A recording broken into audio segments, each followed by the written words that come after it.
गया जिसकी प्रतीक्षा हम इतने वर्षों से कर रहे थे। हम तो उसे जन्म लेते ही मार देना चाहते थे, परंतु ना जाने कैसे वो हमारे हाथ से फिसल गया और इतने वर्षों तक हमसे बचा रहा। किंतु आज वो नहीं बच पाएगा। जानूर, आज उसे मरना ही होगा। हाँ, उसे मरना ही होगा। जानूर, तुमने सारा प्रबंध ठीक से तो कर दिया है ना? जी महाराज, आप निश्चिंत रहें। मैंने ऐसा प्रबंध किया है कि सांप भी मर जाए और लाठी भी न टूटे। आपके हाथी कोल्य पीड़ को रात भर मदिरा पिला पिला कर मदमस्त कर दिया गया है और उसे रंगशाला के मुख्य द्वार पर खड़ा किया गया है।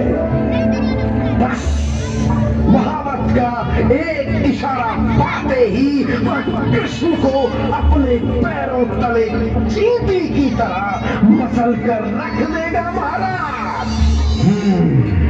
और यदि किसी प्रकार वह कोल्य पीड़ से बच भी गया तो हमारे पहलवान मुष्टिक, कूट, शल, कौशल और स्वयं मैं, हमसे बचकर वो भला कहाँ जाएगा महाराज। एक ही पटकनी ऐसी दूंगा कि पानी भी नहीं मांग पाएगा महाराज। शाबाश जानू, शाबाश। लेकिन वो है कहाँ?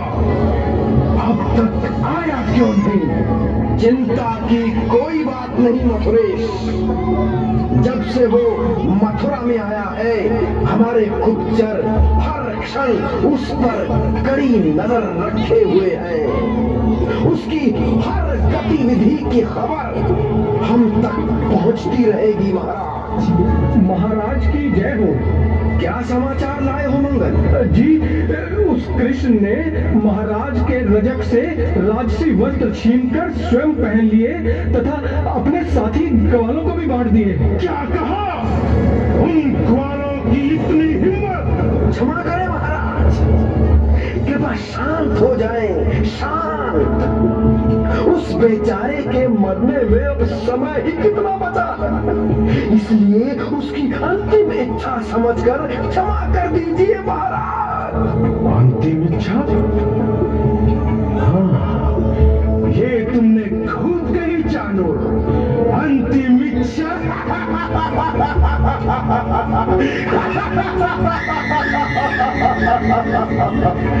तो ठीक है, हमने उसे क्षमा किया।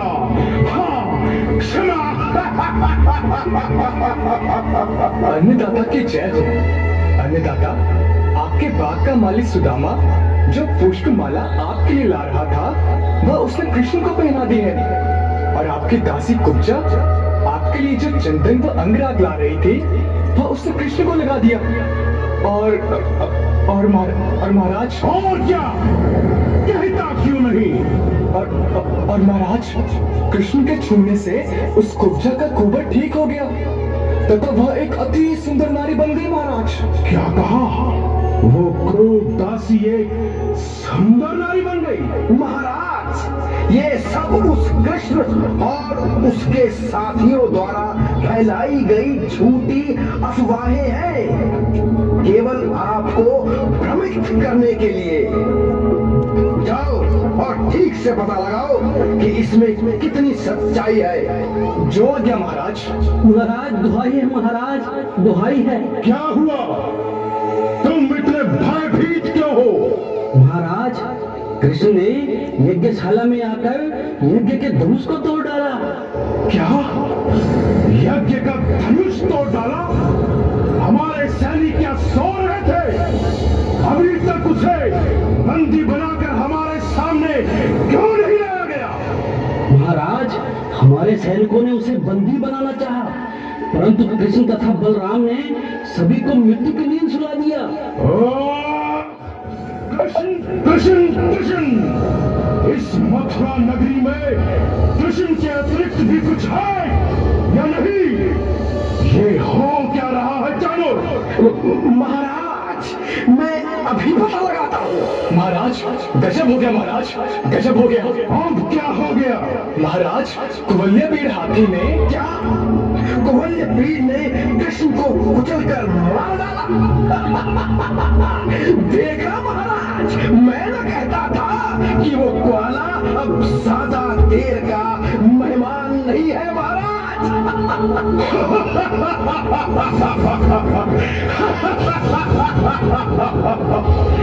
तो आखिर हमारे हाथी कुवल्यपीड़ ने उस कृष्ण का काम तमाम कर ही दिया। नहीं महाराज, मैं तो यह कह रहा था कि कुवल्यपीड़ हाथी ने जो भी उसे कुचलने के लिए पांव आगे बढ़ाया, कृष्ण ने उसे सूंड से पकड़कर खिलौने की भांति हवा में उछाल दिया और भूमि पर गिरते ही आपके कुवल्यपीड़ ने प्राण त्याग दिए। क्या कहा?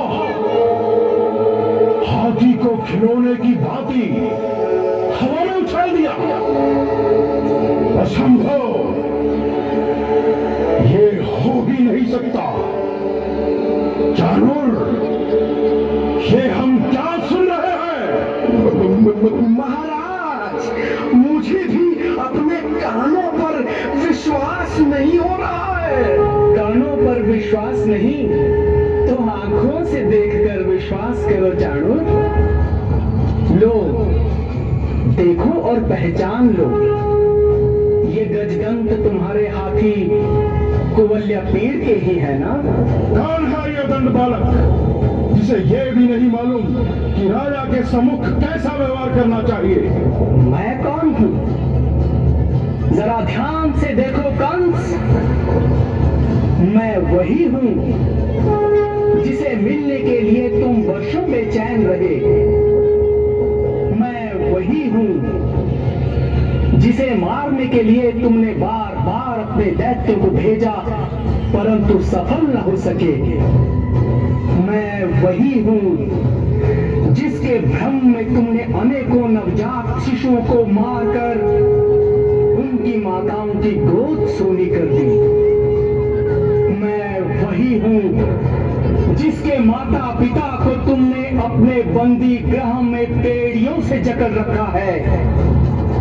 मैं वही हूं जिसके 6 भाइयों को तुमने जन्म लेते ही मार डाला, लेकिन माता देवकी की 7वीं और 8वीं संतान को तुम छू भी नहीं पाए। तो आज अपनी यह इच्छा भी पूरी कर लो कंस मामा। ध्यान से देखो, ये माता देवकी का 7वां पुत्र बलराम और मैं 8वां पुत्र कृष्ण तुम्हारे सामने सिरा तान कर खड़े हैं। अरे नादान छोकरे, क्या तुझे मृत्यु का भय नहीं जो मेरे सामने यूं कैंची की तरह जुबान चला रहा है? तुम मुझे मृत्यु का भय दिखा रहे हो? जिस दिन से तुमने आकाशवाणी सुनी उसी दिन से तुम पल पल मृत्यु के भय से कांपते रहते हो। उस दिन के बाद इतने वर्षों तक एक रात भी चैन की नींद नहीं सो पाए तुम। मृत्यु का भय क्या होता है ये तुमसे अधिक और कौन जान सकता है कंस मामा? कृष्ण, स्वयं को बहुत वीर समझते हो ना तुम? गोकुल वृंदावन के ग्वालों के सामने वीरता की बड़ी बड़ी टींगे हाँकते हो। हमारे दयालु महाराज ने तुम पर कृपा करके तुम्हें वीरता का पुरस्कार देने के लिए यहाँ बुलाया है, लेकिन उससे पहले हम भी तो देखें कि तुम वास्तव में इस पुरस्कार के लायक हो या नहीं। क्यों कृष्ण, मल्ल युद्ध में 2-2 हाथ करोगे हमसे? तुमसे? तुम तो मथुरा के बहुत प्रसिद्ध पहलवान हो ना? मल्ल युद्ध में कई बड़े बड़े योद्धाओं को तुमने पराजित किया है। एक छोटे से बालक से लड़ते हुए तुम्हें लज्जा नहीं आएगी? और मथुरा के महाराज के सामने यह अनर्थ? लोग क्या कहेंगे जानू? अजी लोगों की छोड़ो, तुमने अभी अभी कहा कि तुमने गोल्यपीड़ हाथी को मार डाला। इसका अर्थ ये हुआ कि तुम में हाथी से भी अधिक बल है। और यदि तुम्हारे शरीर में हाथी के समान बल है तो फिर हमसे मल्ल युद्ध करने में भला कैसा अनर्थ? मैं कहता हूं इसमें कोई लज्जा की बात नहीं है। क्यों महाराज? हाँ, जानवर ठीक कहता है, इसमें कोई अन्याय नहीं। यदि तू वास्तव में वीर है तो मेरे इन योद्धाओं से मन करने में डर कैसा? आज या तो अपनी वीरता दिखाओ या फिर वीर कहलवाना छोड़ दो कृष्ण। क्यों जाऊं? क्या विचार है? इसमें विचार कैसा कान्हा? तू यहाँ आराम से बैठ, मैं जरा इन पहलवानों को गोकुल के दूध माखन का स्वाद चखा दूं। दाऊ, इसके लिए तो मैं ही बहुत हूँ। इससे मुझे लड़ने दीजिए ना। नहीं कन्हैया, बड़े भाई के होते हुए तुझे लड़ने की क्या आवश्यकता है? तू बस देखता रह कैसे इन्हें धूल चटाता हूँ। दाऊ भैया, छोटे की हट रख लीजिए ना। अरे ये बात क्यों करते हो भाई? तुम दोनों ही मैदान में आ जाओ। ये ठीक है दाऊ भैया। चाणूर महाराज कंस के विशेष सलाहकार मालूम पड़ते हैं। मैं इनकी इच्छा पूर्ति करता हूँ, आप मुष्टिक को संभालिए। ठीक है कान्हा, चलिए मुष्टिक महाशय, शायद आपका कल्याण मेरे हाथों ही लिखा है। अभी पता लग जाएगा कि कौन किसका कल्याण करता है। चीटी की तरह न मसल दूं तो मेरा नाम मुष्टिक नहीं।